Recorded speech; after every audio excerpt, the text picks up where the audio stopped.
What's up, people? Well, last we talked, I mentioned a character called Osiris. I don't know if he's real or not. Could be, not sure. But my point of that video was that every culture, past and present, has their own pantheon. They have their own myths, legends. And as Negroes, I feel that we have a right to come to a conclusion as to what we believe and what we don't believe about our own people, about our culture. So, for the next few videos or so, I want to get into ancient Egypt, and I'm going to give you my opinion of it, and you can come to your own opinion about what was real, what was not, you know, what was taken out of Egypt and filtered down through the years. Because there, believe me, there's a lot of things, since I've been reading this, listening to this course. It's a audio course, audio book, and there's a lot of things that I've noticed that have been taken out of Egypt and still exist to this day. For instance, I did not know that the original Memphis was in Egypt. It was in Africa. And that name was taken up by the oppressors, and they used a lot of stuff from Egypt. As well as that, they've named states, they've named towns, and the people have a right to know. You know, they've been doing this for years, taking stuff from Africa and sharing it with the world, but they haven't shared it with us. This is our history. This is part of who we are. So whether we decide it's true or not, that's our decision, nobody else's. So I'm not putting this information out here to tell you that these are true facts. I want you to explore the possibility that it's a fact, but even if it's not, it's still part of our culture. Even if the characters that they discuss in this audiobook are not real characters, never were real characters, it tells a story. Just like the Ugly Duckling, for instance. It tells a story. And these are our ancient stories. So, to start, I can't remember this guy's name, but he's a professor of Egyptology. But I did bring my audiobook with me, so I'll be using it as a reference point. Are university professors carefully selected by the teaching company and its customers for intellectual distinction and teaching excellence. These lectures are titled The History of Ancient Egypt, Part 1. Your lecturer is Professor Bob Breyer. Professor Breyer is an Egyptologist and professor of philosophy at the C.W. Post campus of Long Island University. He received his bachelor's degree from Hunter College and PhD in philosophy from the University of North Carolina at Chapel Hill. From 1981 to 1996, he was chairman of the philosophy department at the C.W. Post campus of Long Island University. He has served as director of the National Endowment for the Humanities Egyptology Today program. In 1994, Dr. Breyer became the first person in 2,000 years to mummify a human cadaver in the ancient Egyptian style. His research was the subject of a National Geographic television special, Mr. Mummy. Dr. Breyer is also the host of the Learning Channel series, The Great Egyptians. Professor Breyer is the author of Ancient Egyptian Magic, Egyptian Mummies, Encyclopedia of Mummies, The Murder of Tutankhamun, A True Story, Daily Life in Ancient Egypt, and numerous scholarly articles. Professor Breyer has twice been selected as a Fulbright Scholar and has received Long Island University's David Newton Award for Teaching Excellence in recognition of his achievements as a lecturer. Professor Breyer prepared the course guide that comes with these lectures. The course guide includes a detailed outline of each lecture, a glossary, a timeline, and bibliography.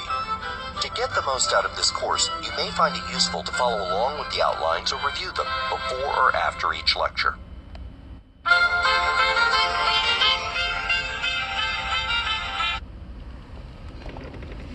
So, from that, we learned that the gentleman discussing this material is an accredited professor. So, now, I don't know if he believes it's true, but he's going to discuss his findings. Now, throughout our lives, you hear different stuff here and there, but you don't always believe what you hear. So since this guy is an accredited professor, we're going to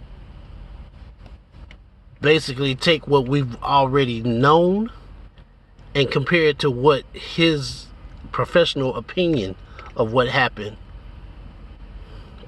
is. So, that being said, Lecture 1, Introduction.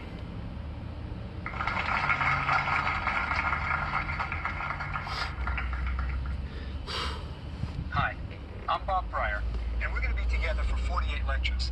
So I think it might be a good idea 48 to lectures. you did the right thing. What I'm going to do in this first lecture is I will try to explain to you why it's the right thing to study Egypt, why it's a good thing. But I'll also explain to you how we know what we know about Egypt.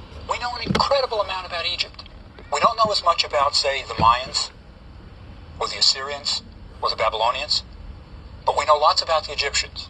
And I'm going to explain why that is.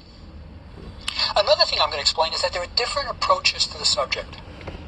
Different people approach Egyptology in different ways. They have different biases. And I'll explain my bias also. And then I'm going to do some housekeeping. I'm going to tell you how the course is organized. I'm going to explain how we'll be proceeding and what I expect of you. But also, I want to explain the goals. I want to tell you what I expect that you'll get out of this course. But let me start with why you should be learning Egyptology. Now, first, let me say this. There's an element of escapism in it. Egypt is a wonderful place to go when you're tired of the real world, when things get too busy, when things are too hectic. Egypt's a place far, far away in time and space. I can give you an example, a personal example. About 3 years ago now, I had the schedule from hell. I was teaching 5 different courses at 3 different campuses. And it was just crazy. Sometimes I literally didn't know where I was going. I was in the car now. Which course am I teaching now? Where am I going? And to keep my sanity, in the afternoons, when I would get back to my office, I would go to my office, and for a half hour, I would just draw hieroglyphs. I would draw a line of birds, or a line of snakes, or a line of feet. And it was a great escape, and it helped. So there's a kind of psychological reason, I think, why people study Egypt. I mean, I find it in my students at the university. I'll often ask a kid who's an accounting major, I'll say, why are you taking Egyptology? And very often the kid will say, I take loads of accounting courses, loads of economics. This has absolutely no relevance to my life, to my career, and I love it. So there's a kind of psychological reason for doing it. So I think you'll enjoy it for that reason. But there are better reasons, and let me tell you about some of those. Ancient Egypt was the most advanced civilization in the ancient world. Now, there are some people who would disagree with that. The people who study Sumeria, for example, Samuel Noah Kramer was a great scholar on Sumeria, and he wrote a book called History Begins at Sumer. right? And where he outlined all the things that begin in Sumeria. He was wrong. History does not begin in Sumeria. It really starts in Egypt. But that's a bit of my prejudice. But let me explain why Egypt is so special among the cultures of the ancient world. There are so many firsts in Egypt that we all know about that makes Egypt unique. For example, the Sumerians did not build the pyramids of Egypt. The Sumerians did not build the incredible temples we see. The Sumerians did not do medical science the way the Egyptians did. There are loads of firsts in ancient Egypt. That's why Egypt's important. For example, religion. Most people are shocked to learn that monotheism, the belief in one God, is first presented by an Egyptian pharaoh. Monotheism starts in Egypt. Or, for example, mummification. It's the Egyptians who perfected the science of mummification. Or Egyptian mythology. No mythology is as rich as Egyptian mythology. I mean, Egypt is incredible. I mean, for example, the Greeks, right? The famous Greeks, the ancient civilization. The Greeks revered ancient Egypt. If you read Greek historians, they all say the same thing. We got our civilization from Egypt. They wanted to trace their lineage back to the Egyptians because the Greeks were sort of Johnny-come-latelys on the scene compared to the Egyptians. You know, you're talking about the Iliad, the Odyssey, maybe being composed around 900 BC. The pyramids were built, a couple of thousand years earlier. So the Greeks always wanted to trace their... It's like when people want to trace their heritage back to the Mayflower. My ancestors came over on the Mayflower. That's what the Greeks did with Egypt. I mean, there's even a wonderful story. When the Greeks were holding the Olympiad, they wanted to figure out how to make it fair. Because there were foreigners who wanted to participate in the Olympiad, in the Olympic Games. And they figured, well, you have Greek officials, Greek officials. How would it make it fair? They might be biased toward the Greeks. So they sent a committee to Egypt because the Egyptians were wise in philosophy. And they asked the Egyptians, how do we make it fair? Right? So the Greeks really wanted to trace everything back to Egypt. So, I mean, there's nothing like Egypt. Let me say another thing. If you asked the ancient Greeks, where did you learn to build your temples? They all said the same thing. We learned to build in stone from the Egyptians. The first building in stone in the history of the world is an Egyptian building. But we'll talk about that later. So there's plenty of reasons for studying Egypt. Another reason is I think that Egypt is somewhat mysterious. People look at the hieroglyphs, and they look indecipherable. They're not. They're not. One of the things I'm going to do with you, I hope, in these 48 lectures, is demystify Egypt. But I don't think it'll take any of the wonder away from it, any of the grandeur of Egypt. But I'm going to show you what those birds and snakes and ducks really mean. But there is this mysterious aspect about Egypt. This is why I think every person who thinks he's reincarnated thinks he was an ancient Egyptian, right?